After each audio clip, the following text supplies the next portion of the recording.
ఇంకా రాబోయే కాలం అంతా ఎలక్ట్రిక్ బస్సులే అండి. రాబోయే కాలం అంతా ఎలక్ట్రిక్ బస్సులే. పొల్యూషన్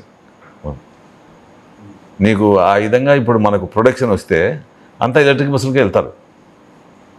అంటే దానికి తగ్గట్టు మైలేజ్ కూడా రావాలి. అది ఇప్పుడు బెంగళూరు, ఇప్పుడు హైదరాబాదు,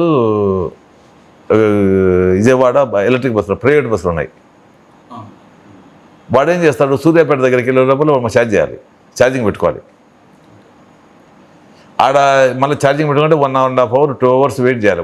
1 hour అన్నా వెయిట్ చేయాలి. ఆయన ప్యాసింజర్లు ఎట్లుంటారంటే మెంటాలిటీ వెయిటింగ్ చేయలేరు. అది నిలబెట్టి వెయిట్ చేయలేరు ఎక్కడ కూడా. అందువలన ఇప్పుడు వచ్చేదాన్ని కూడా 500 కిలోమీటర్లు 500 కిలోమీటర్ల పైన వస్తాయి. రాను ఇప్పుడు మనకు ఈ సెల్ ఉందండి, ముందు ఎట్లుండేది, ఇప్పుడు ఎట్లుండే లేటెస్ట్ వచ్చినాయి అంతే. అది కూడా వస్తాయి. వచ్చినప్పుడు అంతా ఎలక్ట్రిక్ బస్సులకి వెళ్తారు. డీజిల్ బస్ మెయింటెనెన్స్ కూడా ఒకసారి కొంటాం, కానీ మెయింటెనెన్స్ తక్కువే కదా. అది నీకు అసలు ముందు వెహికల్లో కూర్చున్నప్పుడు మీరు ఈ ఎలక్ట్రిక్ బస్సులో కూర్చోండి, నీకు అసలు సౌండ్ అనేది ఉండదు.